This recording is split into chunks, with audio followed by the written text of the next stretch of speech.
네, 반갑습니다. 네, 합장하시기 바랍니다. 한마디씩 따라합니다. 진양보살님의 불가사의한 위실력에 위의합니다.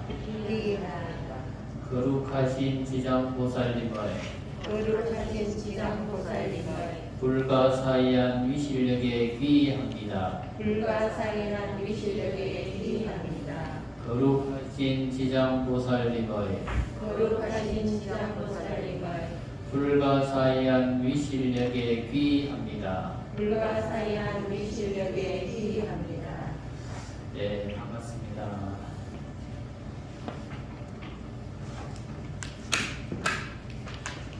이렇게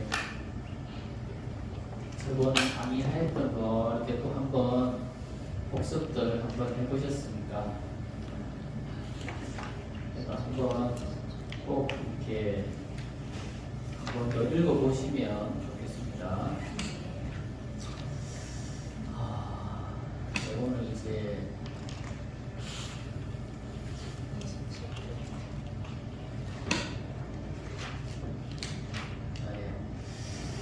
27페이지 1-20번 광명을 놓아서 상처를 나타내시다 이 부분을 보도록 하겠습니다. 자, 이때에 부처님께서 웃음을 머금으시고 백천만억의 큰 광명의 구름을 놓으시니, 자, 이때라는 말은 여러 가지의 의미를 담고 있을 수 있습니다. 자, 바로 주불이신 서가모니 부처님과 시방세계에 계신 단물이 모두 함께 모였을 때라는 뜻도 될 수 있으며, 또 주불과 단물이 도리천국의 법회에 모이시자 여러 중생들이 서가모니 부처님께서 어떤 법문을 하시려고 이렇게 많은 불보살님들이 모인 것인가 하고 대중들이 은근히 법문을 설해 주시기를 바라고 있으며, 부처님께서도 그 마음을 아시고 법문을 준비하실 준비가 되신 상태이며, 또 부처님께서 도리천국으로 올라가서 낳아주신 어머니의 은혜에 보답하고자 해서 지장보살님의 권력을 찬양할 준비가 된 상태를 말한다. 그러니까 우리는 그냥 읽으면 이때 하면 그냥 이때라고 생각을 할 수가 있는데, 경전의 문맥상이나 의미상이나 이렇게 살펴볼 때 이때라고 할 때 이 이때가 그죠? 그 속에 이런 의미들이 담겨 있다, 이렇게 보시면 되겠죠. 그러니까 이렇게 볼 수 있는 것은 그 다음에 전개되는 사항을 볼 때 이때라는 의미 속에 이런 의미들이 담겨 있다. 이런 의미들을 이렇게 이해하고 이렇게 경전을 읽으시면 경전 이렇게 구절 그리고 또 단락 내용들이 뭔가 이렇게 좀 이제 생동감이 있을 수 있겠죠. 그냥 이때라고 그냥 이때인가 보다라고 생각하고 넘어가면 큰 의미가 없겠죠. 그래서 이때라고 하는 것은 이제 여러 가지의 의미들이 이 속에 이렇게 함축되어 있다, 이렇게 보시면 되겠습니다. 자, 부처님께서는 중생들을 제도하는 것으로 부처님께서 행하실 것으로 삼았으나, 지금 현재는 부처님께서 세상과의 인연이 다하려 하지만 미래의 중생들을 부탁할 사람이 있는데 어찌 본마음을 밝히지 않을 수 있겠는가? 그 본마음을 부처님께서는 웃음을 머금으시는 모습과 광명을 놓으시는 모습으로 드러내신 것이다.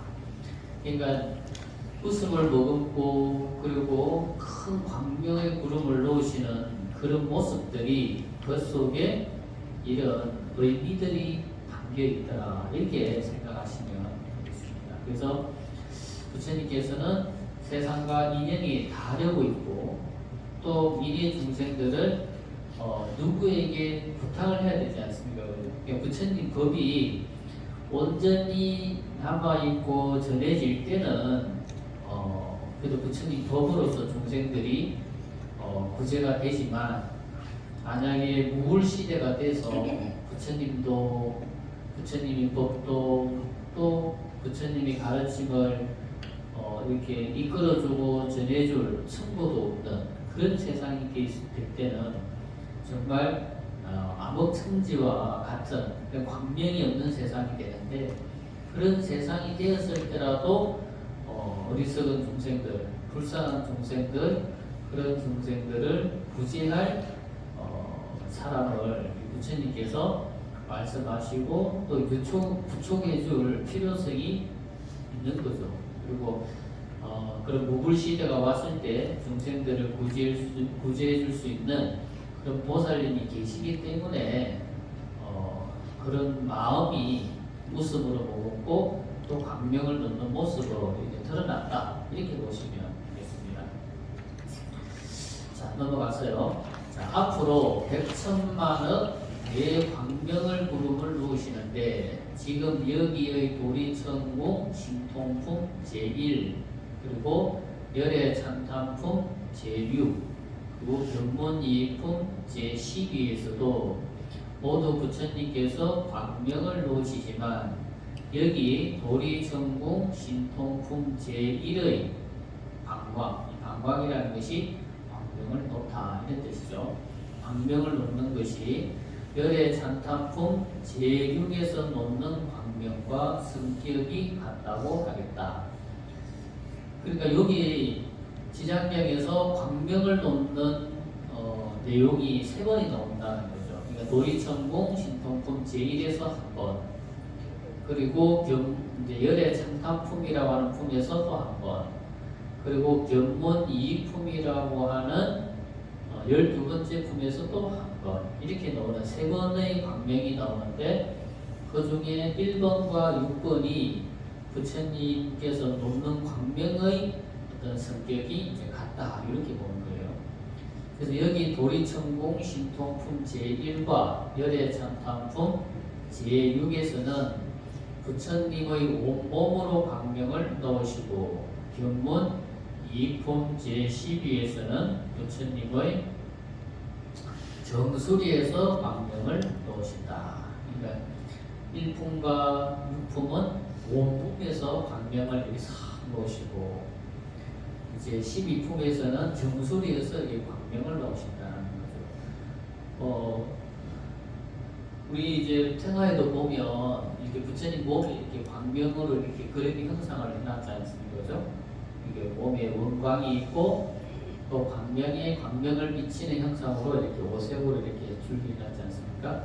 저런 식의 광명을 이제 몸으로 넣는 광명이라고 보는 거고, 또 우리 태화에는 그렇게 표현되어 있지 않지만 이렇게 절에 다른데 여기 성지순례 가서 태화를 보면 부처님 정수리에서 이렇게 광명을 놓아서 이렇게 놓는 형상으로 그림을 그리는 게 있어요. 그러니까 그게 광명의 모습을 이렇게 그림의 형상으로 이렇게 그려 놓는 것들이 있습니다. 그래서 부처님은 광명을 놓는 것도 그냥 놓는 게 아니고, 이렇게 정수리에서 놓는 거, 우리 법화경에서처럼 미간에서 놓는 거, 또 어떤 경전에서는 뭐 입에서 놓는 광명, 또 부처님 이제 또 다른 경전에서는 보면 부처님 가슴에서 만자에서 나오는 광명, 또 어떤 경전에서는 또 발에서 나오는 광명, 이렇게 광명이 이게 다양하게 나오는데, 그 광명도 그 광명마다의 어떤 의미와 성격을 가지고 있다는 거예요.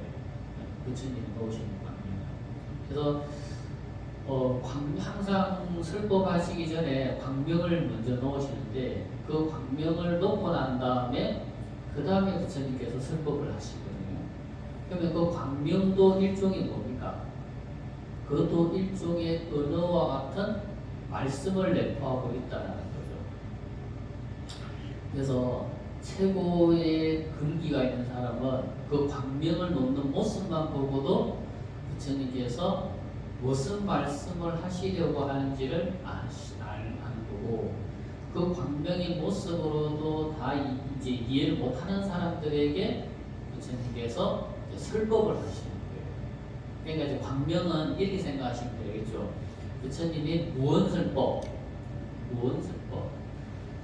말씀을 통해서 말로 통해서 말씀하시는 것은 이제 유언설법, 말로 사는 설법 이렇게 이해하시면 되겠습니다. 이제 그런 측면에서 보면 웃음을 머금다라는 것도 일종의 무언설법이게 되겠죠. 자, 넘어가서요. 자, 웃음을 머금으시고라는 웃음이란 입으로부터 나오는 것인데 부처님께서는 웃기는 하시는데 웃음을 머금으셨다라고 했으니 소리 내어서 웃으시는 것이 아니라 소리 내지 않고 웃으시는 모습이다. 부처님께서 그냥 온몸으로 광명을 놓으셔도 되지만 웃으신 이유는 웃어야 온몸의 모공이 열리는 것이다. 온몸의 모공이 열려야 그 하나하나의 모공에서 광명이 나올 수 있는 것이다. 그러니까 부처님 이제 이건 비유인 거죠. 부처님 웃음으로 해서 온몸의 모공이 열리고 그 모공 속에서 하나하나의 몸에서의 광명이 나온다. 그래서 사실 우리 몸에는 보이진 않지만 수많은 숨구멍이 있잖아요, 그죠? 숨구멍이라고 하지 않습니까? 그것이 웃음이라고 하는 것도 그냥 보는 것이 아니라 또 어떤 의미가 이렇게 담겨져 있다. 이렇게 보시면 되겠습니다. 밑에 거는 그냥 읽어보시고요. 그 다음 내려가서 백천만억이라는 말은 부처님께서 광명을 놓으시는데 바로 온몸에서 백천만억의 광명을 놓으신다는 뜻이다. 왜 부처님께서 온몸으로 다양하고 수많은 광명을 놓으시는 것인가? 바로 교화해야 할 중생들이 수없이 많기 때문이다. 근기와 욕망과 성품이 다르기 때문에 다양한 광명을 놓아서 인연 있는 중생들을 이웃치게 하는 것이다. 부처님께서 처음 법회에 광명을 놓으시는데 그 광명이 부처님의 몸 중에서 어디에서 광명을 놓느냐에 따라서 그 경전의 성격이 드러난다. 처음에 부처님께서 정수리에서 놓으시면 이것은 최상의 경기들에게 최상의 설법을 설하겠다는 의미가 되고 하섬에서 놓으시면 중근기 중생들에게 법을 설하시겠다는 의미가 되고 발바닥에서 광명을 놓으시면 하근기 중생들을 위해서 법을 설하시겠다는 의미가 된다. 그런데 지금은 어느 특정 부분에서 광명이 나오는 것이 아니라 부처님의 온몸에서 광명을 놓으시는 것은 상중하의 모든 근기에게 필요한 법문을 설하시겠다는 말씀을 온몸으로 표현하신 것과 같다. 자, 이제 광명의 의미를 한번 살펴봤습니다. 자, 1-11번 상스러운 광명을 온몸으로 하나하나 놓으시다. 자, 이른바 대원만 광명은, 대자비 광명은, 대지혜 광명은, 대반야 광명은, 대삼매 광명은, 대일상 광명은, 대복덕 광명은, 대공덕 광명은, 대기의 광명은, 대찬탄 광명을 놓으셨습니다. 그러니까 온몸에서 나오는 광명이지만 그 광명에 이렇게 이름이 다양한 이름이 이렇게 있는 거예요. 근데 아까도 말씀드린 것처럼 이 광명에는 다 무슨 글자가 붙어 있어요. 특히 다 공통적으로 큰 대자가 붙어 있잖아요, 그죠? 큰 대자가 다. 그만큼 부처님께서 온몸으로 표현하시는 그 광명 하나하나에 이름이 다르고 또 그 광명 이름마다 다 크다라고 하는 큰 대자의 의미가 붙었다라고 하는 그 의미 자체가 앞에서 설명처럼 어느 상중하의 상근기, 중근기, 하근기 어느 한 특수한 중생이 긍기만을 위해서 광명을 놓으시는 것이 아니라 이 지장경에서 부처님께서 표현하시고 싶었던 그 광명의 모습만으로도 상중하 모든 중생들에게 이 지장경의 말씀이 필요하다는 거예요. 그리고 상중하 모든 중생들에게 있어서 이 지장경의 가르침이 근본이 될 수 있음을 부처님께서 온몸으로 이렇게 지금 보여주고 계시는 거예요.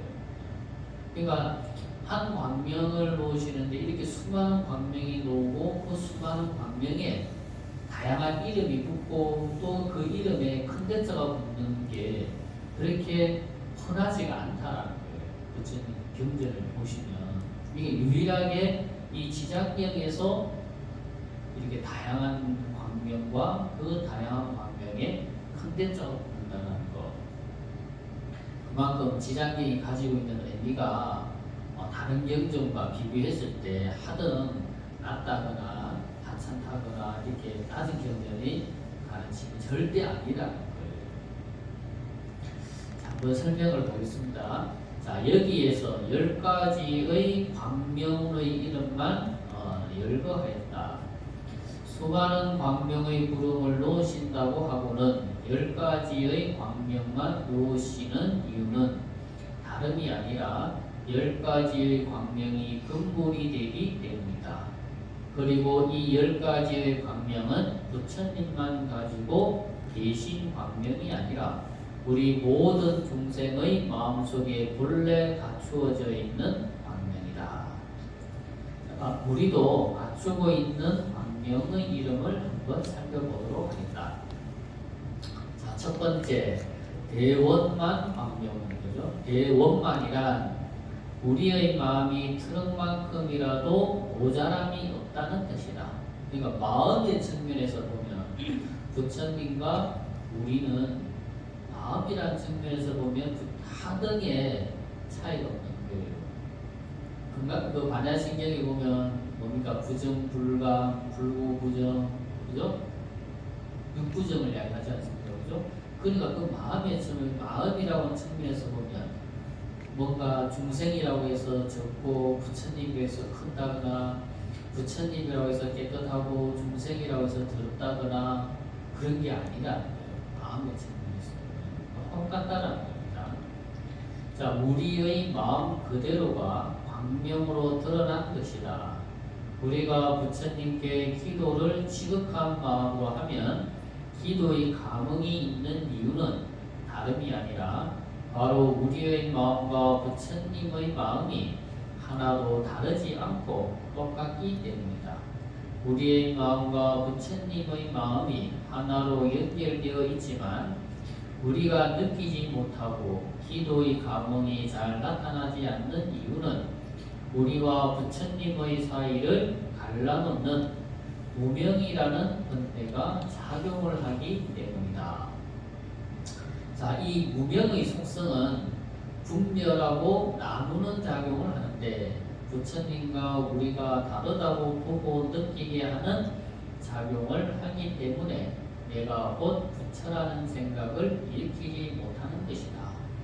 그러니까 이 무명이라고 하는 속성, 이 무명이라고 하는 속성은 항상 분별하는 속성을 가지고 있어요. 나누는 속성을 가지고 있어요. 그러니까 너다 나다 라고 하는 그 속성 자체가 뭐다? 무명이라고 하는 속성이에요. 이 무명이라고 하는 속성은 항상 이분법적으로 우리가 생각하게 만들어요. 그렇기 때문에 나가 있고 너가 있고 옳음이 있고 그름이 있고 잘하는 게 있고 못하는 게 있고 이런 식으로 항상 나누어지는 거예요. 그 나누어지는 마음 속에서는 뭡니까? 뭐가 떨어져요? 항상 공감하는 능력, 그러니까 항상 서로 연결되는 힘이 떨어지는 거죠. 그래서 이 무명이라고 하는 본대 때문에 부처님과 우리가 하나라고 하고 같다라고 하는 것을 우리가 느끼지 못하는 거예요. 이 무명이라는 본대 때문에. 그래서 무명 이렇게 하면 항상 분별하고 나누는 그런 성질을 가지고 있다. 이렇게 생각하시면 되겠습니다. 또 하나 우리의 번뇌가 무진하기 때문에 깨달음의 세계도 무진한 것이다. 우리의 근본 번뇌인 무명을 지혜로 바꾸면 대원경지로 바뀌는데 이 대원경지가 바로 대원만 지혜이다. 대원경지란 가장 크고 원만하며 밝은 지혜로 바로 우리의 근본 자리에서 일어나는 지혜인데 이것이 외부로 나타날 때에는 대원만 광명운으로 나타나는 것이다. 그러니까 대원만 광명운이라고 하는 것은 우리의 무명 번뇌가 그러니까 우리가 번뇌가 없어지고 지혜가 생기는 게 아니에요. 무명 번뇌의 성격이 지혜로 바뀌는 거지 번뇌가 없어지고 그 없어진 자리에 지혜가 생겨나는 것은 아니에요. 근데 우리가 생각할 때 무명이 없어져야 그게 지혜가 생긴다라고 우리는 생각할 수 있잖아요. 그죠? 대체로 그렇게 생각할 수가 있어요. 그런데 그렇지 않다라는 거죠. 무명의 속성이라고 하는 것이 바뀌면 바로 지혜로 바뀐다. 그 중에 이제 가장 크고 밝고 원만한 지혜가 뭐냐? 바로 대원경지다. 이렇게 이야기하는 거예요. 그러니까 내면적으로 보면 대원경지가 되는 거고 이 대원경지가 바깥으로 광명으로 드러날 때는 뭐라 그런다? 대원만 광명이다. 이렇게 이야기를 하는 거예요. 그래서 우리 번뇌가 지혜로 바뀌면 어떻게 되느냐? 우리는 마음이라 그러면 그냥 마음 하나만 생각할 수가 있는데 마음이라고 하면 이제 마음을 식이라고 하는데 첫 번째 이제 전오식이라는 게 있어요. 전오식 그리고 제6식 그 다음에 제7식 그리고 제8식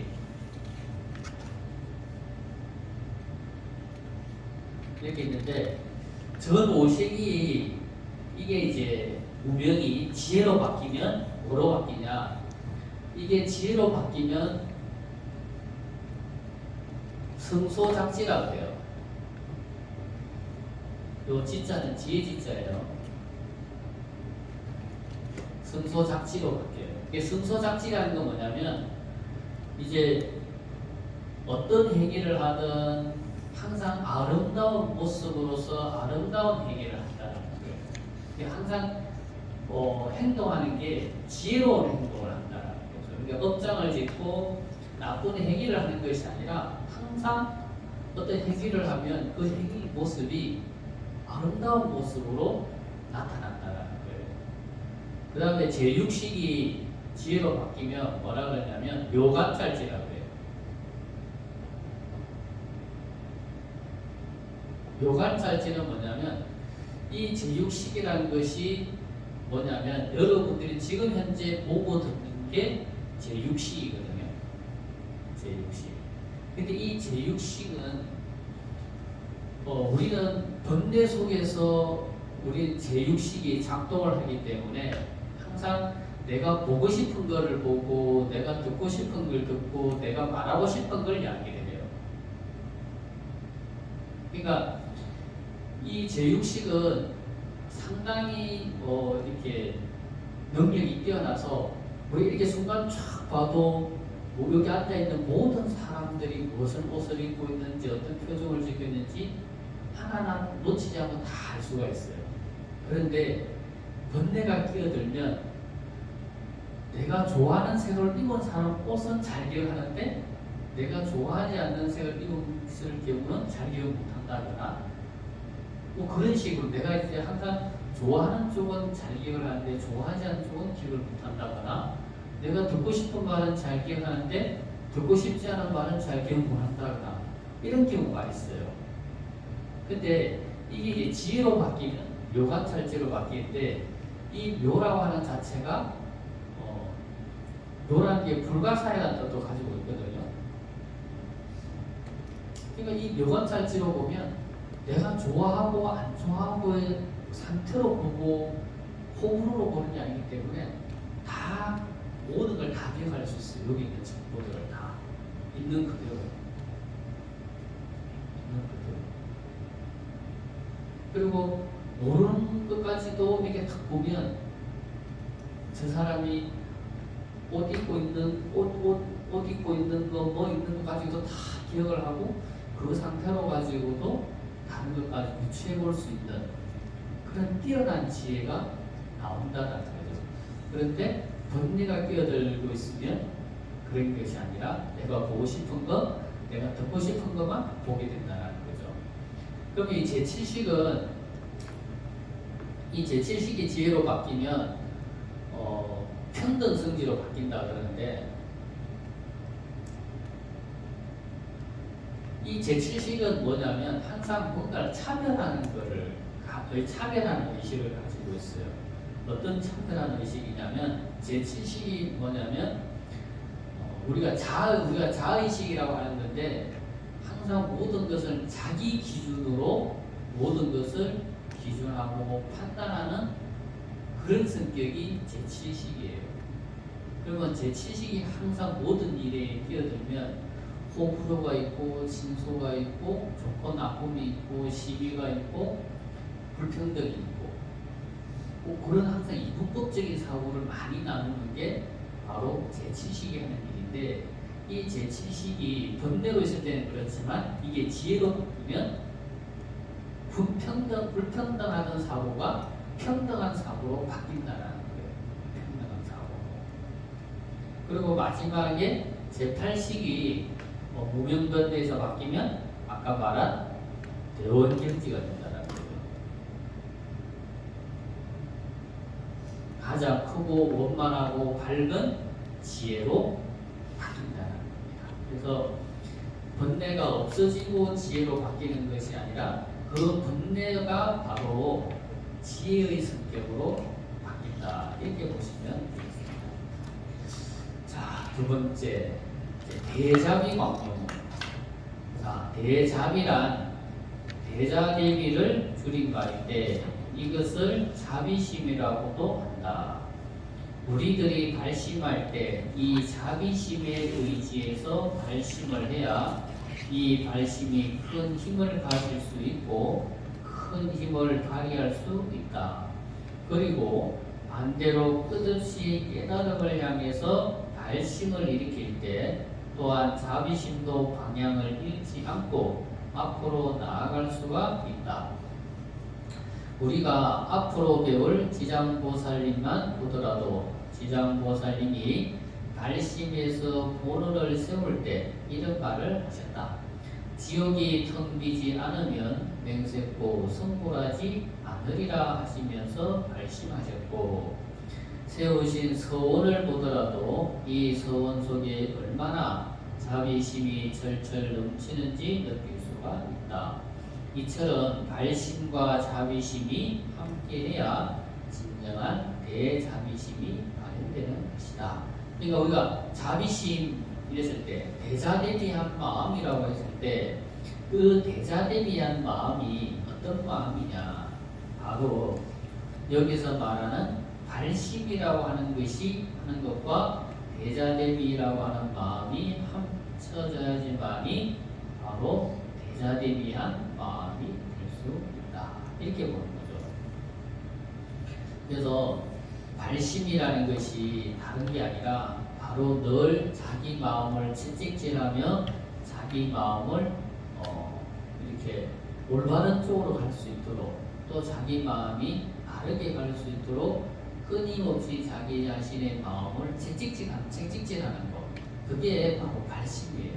나태하면 나태하지 않을 수 있도록 자기 자신을 발심하고 게으르면 게으르지 않도록 자기 마음을 발심하고 그러니까 자기 마음을 끊임없이 발심할 수 있도록 자기가 자기 자신을 계속 격려하고 다독이고 자기 마음을 자꾸 이렇게 분발할 수 있도록 하는 것.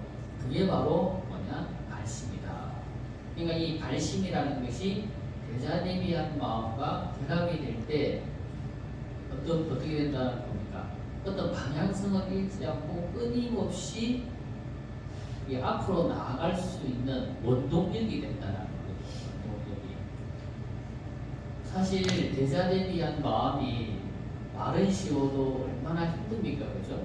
다른 사람을 위해서 자기 자신을 희생하는 마음이 대자대비한 마음인데, 다른 사람을 위해서 희생하는 마음이 쉬운 것 같아도 너무 어려운 거예요.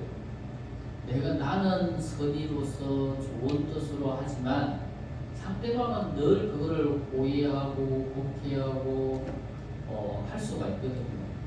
그리고 그걸 이해받았고 그걸 또 이해하지 못하는 경우도 있고, 그랬을 때 이렇게 그 자비의 마음이라고 하는 것이 항상 꺾이게 되잖아요. 그런 일을 만날 때마다. 그러면 그런 일을 만날 때마다 내 마음이 계속 이렇게 꺾이면 자비심이라고 하는 것을 계속 유지해 나갈 수가 없거든요. 그럼 이런 자비의 마음을 계속해서 유지해 나갈 수 있는 게 뭐냐? 그게 발심이라고 하는 거. 내가 이렇게 하면 안 되지. 더 분발해야지. 더 잘해야지. 나도 부처님처럼 해야지. 나도 지장보살님처럼 해야지. 나도 관세음보살님처럼 해야지. 나도 문수보살님처럼 해야지. 나도 보현보살님처럼 해야지 하는 이런 발심이 있을 때 그런 자비의 마음이 꺾일 때 다시 이렇게 올라갈 수가 있는 거죠.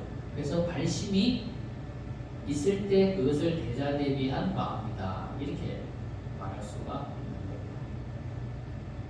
자, 세 번째, 대지의 광명운이란 대자대비에 이어서 대지혜가 나오는데, 이것도 생각을 해보면 대자비 다음에 대지혜가 나오는 게 이제 일리가 있다고 이제 생각이 된다. 자, 중생들의 번뇌를 타파하고 깨달음의 길로 인도해 줄 수 있는 것은 지혜뿐이다.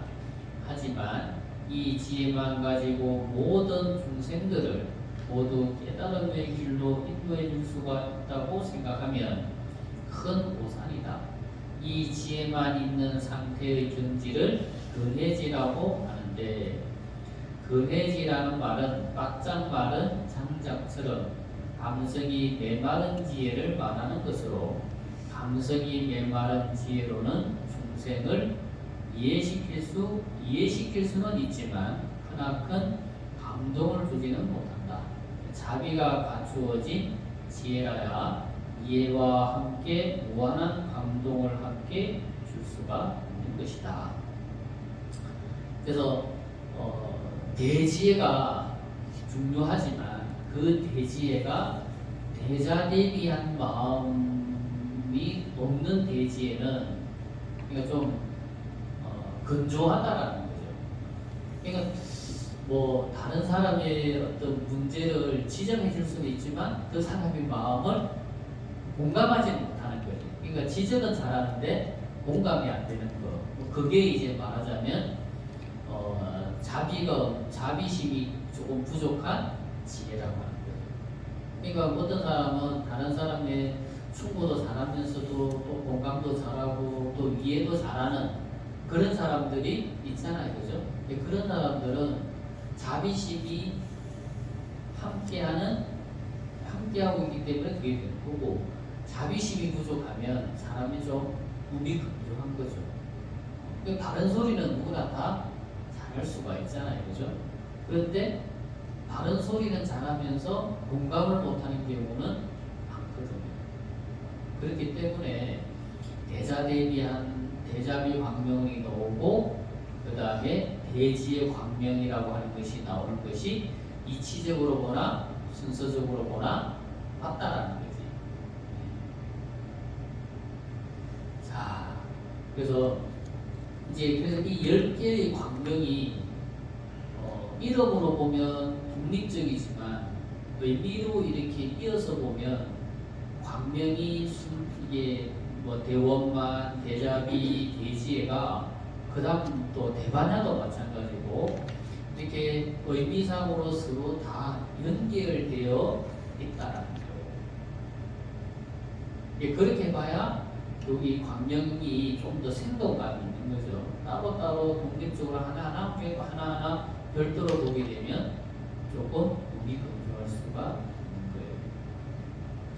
자, 그래서 네 번째 대반야 광명문이란 앞의 대지혜와 여기의 대반야의 차이점이 무엇인지 살펴보도록 하겠다. 그러니까 이제 대지혜나 대반야나 사실은 지혜를 뜻하는 말이거든요. 대반야도 사실은 지혜를 상징하는 말인데, 그러면 대지혜라고 했을 때와 대반야라고 했을 때 어떤 차별이 있느냐, 어떤 공통점이 있고 어떤 차별점이 있느냐, 이제 이걸 알아야 되겠죠. 자, 그래서 앞의 지혜나 여기의 반야가 모두가 지혜를 말한다.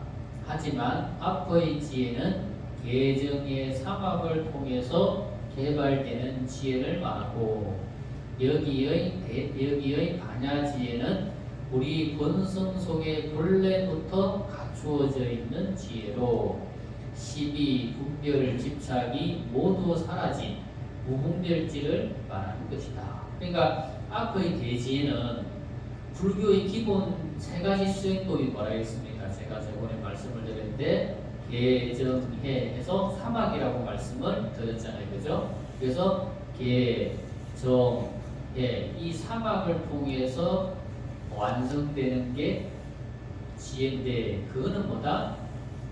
수행을 통해서 부천적인 노력과 수행을 통해서 개발되는 지혜, 그것을 대지혜 이렇게 보는 거고, 여기에서의 대반야라고 하는 것도 지혜인데, 이 대반야라고 하는 것은 뭐다?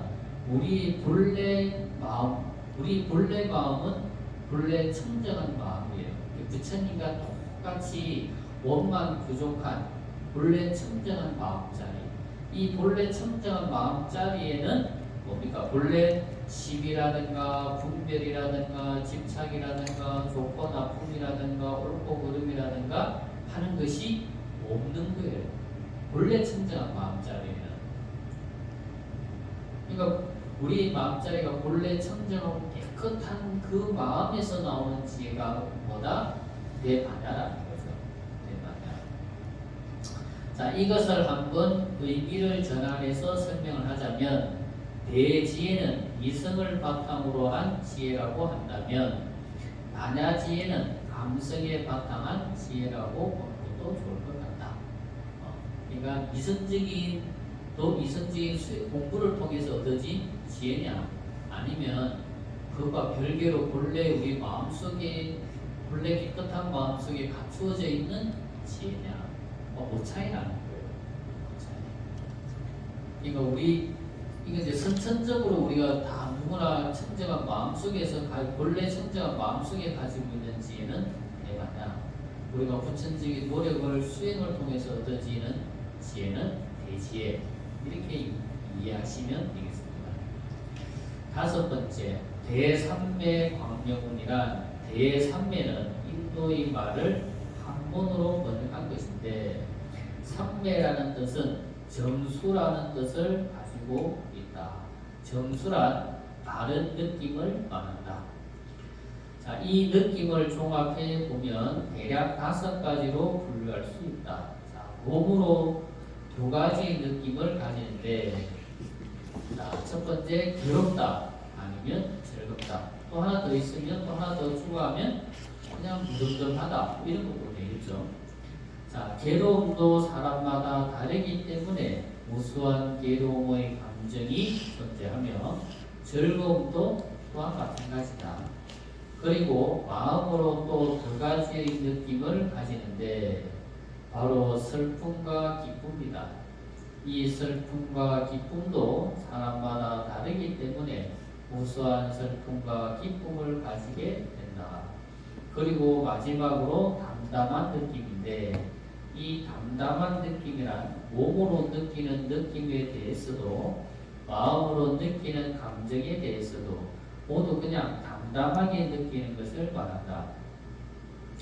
이 느낌만이 우리의 몸과 마음을 편안하게 해주며, 이 느낌이 오랫동안 이어진다면 삼매를 이루기가 아주 쉽다. 그러니까 우리가 감정을 모든 걸 3가지로 나눌 수가 있는 거죠. 좋다, 나쁘다, 그냥 그렇다. 뭐 기쁘다 슬프다 그냥 담담하다. 뭐 음식 맛있다 맛없다 그냥 그저 그렇다. 뭐 이렇게 있는데 우리 마음을 좋다 나쁘다라고 하는 이게 어느 하나 쪽으로 이렇게 극단적으로 사용을 하게 되면 우리가 뭔가를 대상을 보고 받아들이는데 항상 좋고 나쁜 쪽으로 자꾸 받아들여요.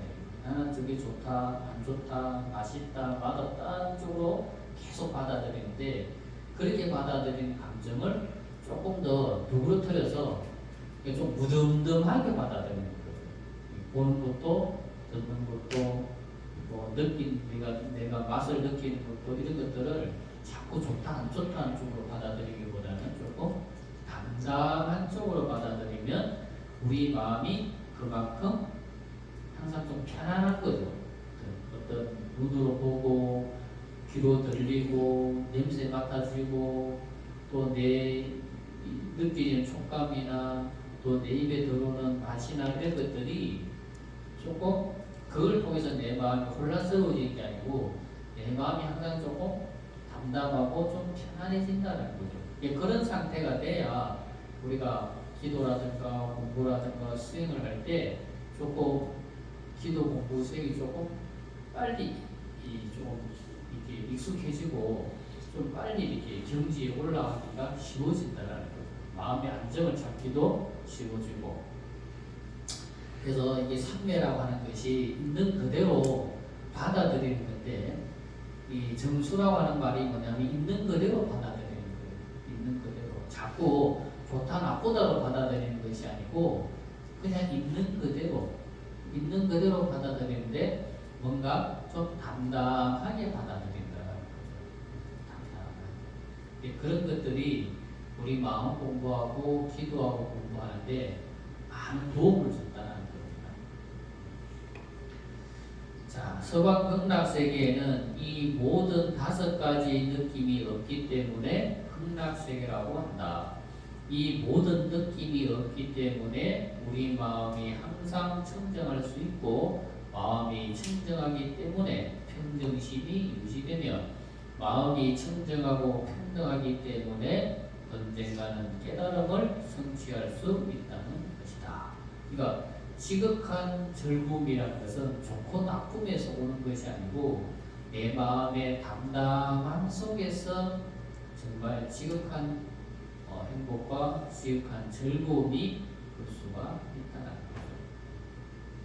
그래서 대삼매라는 것은 이제 그런 의미를 가지고 있다. 이렇게 보시면 되겠습니다. 6번째, 대길산광명이란 우리가 원하는 것이 이루어지는 것을 말한다. 우리가 얻어야 하는 것은 행복이고 대자유인데 이 행복과 대자유는 다름이 아니라 바로 대보리와 대열반이다. 대보리를 얻으면 자유를 누릴 수 있고 대열반을 얻으면 영원한 행복을 얻을 수가 있다. 우리가 원하는 것이 이루어지는 것이 바로 대길상광명이다. 그래서 대길상광명은 우리가 모든 것이 이루어지고 성취되는 광명을 말한다. 이렇게 보시면 되겠습니다. 자, 7번째, 대복덕광명이란 불도를 이루는데 반드시 필요한 것이라고 할 수 있다. 삼귀를 보면 비불 양족존이라고 하는데 이것은 2가지를 모두 부족하신 부처님께 비합니다라는 뜻이다. 2가지를 모두 부족하다의 2가지란 다름이 아니라 복덕과 지혜를 말한다. 바로 부처님께서 이 복덕과 지혜를 갖추었기 때문에 존귀하신 분이 된 것이다. 부처님께서 아무리 지혜가 수성하다 하더라도 이 수성한 복덕을 갖추지 못하면 자신의 큰 뜻을 펼칠 수가 없는 것이다. 그래서 부처님을 이제 기불 양족존, 기법 이욕존, 기의선 중중존 이러거든요. 그러니까 기불 양족존이라는 것은 비불이라는 것은 부처님께 비합니다. 이런 뜻이잖아요. 그죠? 근데 부처님으로서 양족전. 양족이라는 것은 복덕과 지혜를 원만하게 부족하신 부처님께 우리가 회의합니다. 이게 되거든요. 그런데 거기서 복덕과 지혜 중에서 뭐가 더 우선이냐, 지혜가 우선이냐, 복이 우선이냐 할 때 복이 우선이라는 거예요. 복이.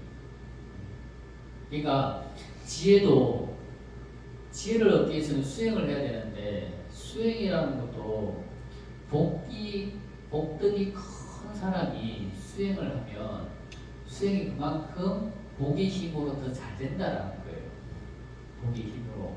그러니까 박복한 사람이 수행을 하려면 그 복이 부족해서 수행에도 장애가 많이 따른다는 거예요.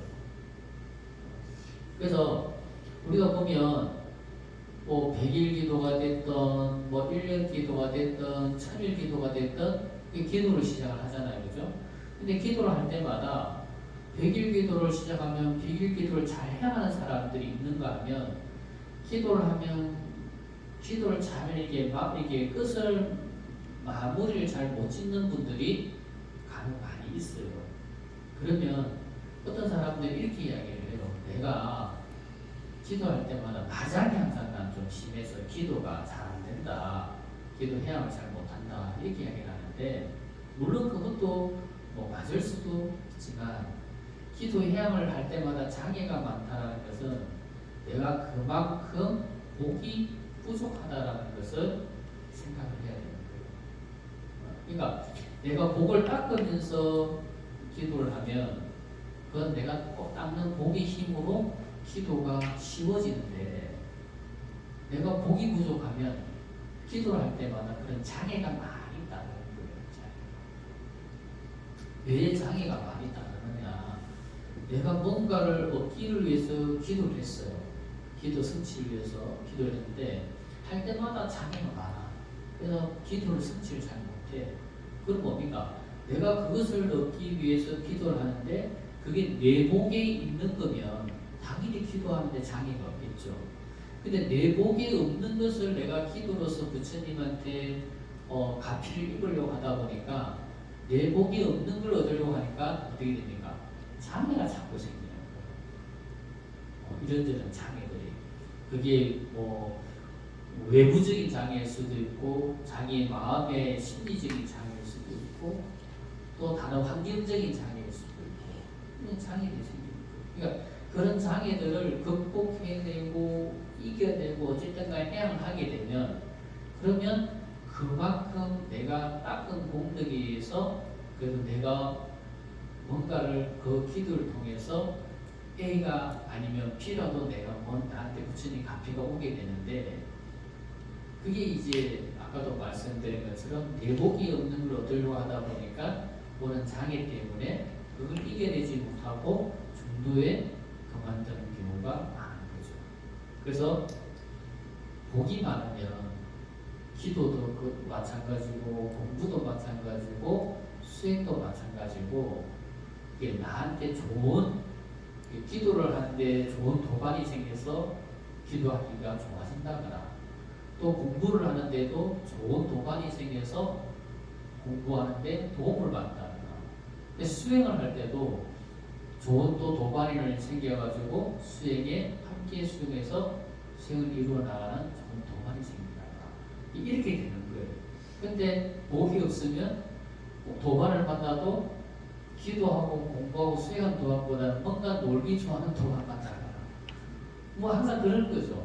공부할 때도 보면 공부보다 딴 거에 관심 많은 뭐 도반을 만나거나 또 수행을 하는 도반도 만나면 뭔가 마음이 좀 이렇게 닦아져 뭔가 마음이 하나 좀 담담하게 이렇게 하나 좀 깔아있고 자기 중심이 탁 잡힌 도반을 만나면 그런 도반이 또 공부를 하다가 생기는 장애가 생기면 이렇게 잡아주는 말을 하거든요. 그런데 내가 복이 없으면 그 도반을 만나도 도반이 내 마음을 좀 흔들어 놓는 말을 해요. 주는 도반을 만나요. 그래서 더 내 마음이 흔들리고 장애가 생겨서 공부하는데 장애를 받는 거죠. 그래서 이 복덕과 지혜라는 것에 있어서 그만큼 복이 중요하다. 부처님도 이 복덕과 지혜를 닦는 데 있어서 육바람 밀수행을 하시잖아요. 그죠? 육바람 밀수행 중에서 보시직의 인욕이 뭐라고 했습니까? 바로 보시직의 인욕이 바로 복의 근본이 된다고 했어요. 그러니까 육바람 순서가 뭐니까 보시직의 인욕이잖아요. 그죠? 이 보시직의 인욕을 잘 닦고 난 다음에 그 다음에 정진, 선정, 지혜 이걸 완성해 나가는 거예요. 그러니까 지혜가 훌륭하고 지혜가 중요하다고 해서 내가 지혜만을 닦으려고 하면 아까 말씀드린 것처럼 복이 부족해서 그게 안 되는 거예요. 그래서 우리가 보시직의 인욕, 정진, 선정, 지혜라고 하는 것이 그냥 정해놓은 것이 아니라는 거예요.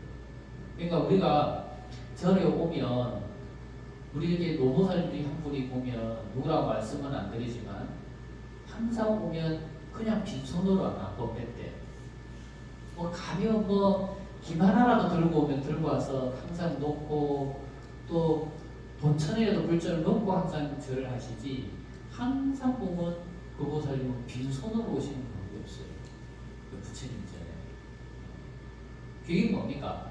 뭔가 내가 아무리 사소한 거라도 아무리 작은 거 하나라도 내가 그걸 들고 올 때는 뭡니까? 벌써 내가 부처님한테 이거 올려야지 하는 그 마음이 벌써 오기 전부터 뭔가 준비가 되는 거잖아요. 그 자체부터가. 그죠? 그래서 이렇게 항상 준비해 와서 단돈 1,000원이라도 내가 부처님 전에 불전을 놓고 절을 올리는 거. 그게 뭐예요? 그게 바로 복을 짓는 미끄럼이 되는 거예요. 그게 기본이고 근본 자세잖아요. 그죠? 스님들 경우도 이렇게 보면 저도 예전에 공서자 공부할 때 같이 사시는 스님이 계시는데 같이 어느 절에 가면 꼭 부처님 전에 향 피우고 불전을 놓는 거예요. 저는 이제 강원 졸업하고 공사 처음 가서 할 때 처음으로 스님이 부처님 전에 불전 놓고 절하는 거랑 그것을 처음 봤거든요. 그 전에 보지를 못했으니까. 그래서 물어봤어요. 그러니까 나도 복을 지어야지. 나도 복을 지어야지. 그런 말씀을 하시면서 그렇게 하시더라고요. 요즘은 이렇게 스님들도 보면 절에 가면 이렇게 향 피우고 불전 넣는 스님들이 요즘은 많거든요. 근데 예전에는 그 30년 전에는 난 그 스님 유일하게 처음 봤었어요.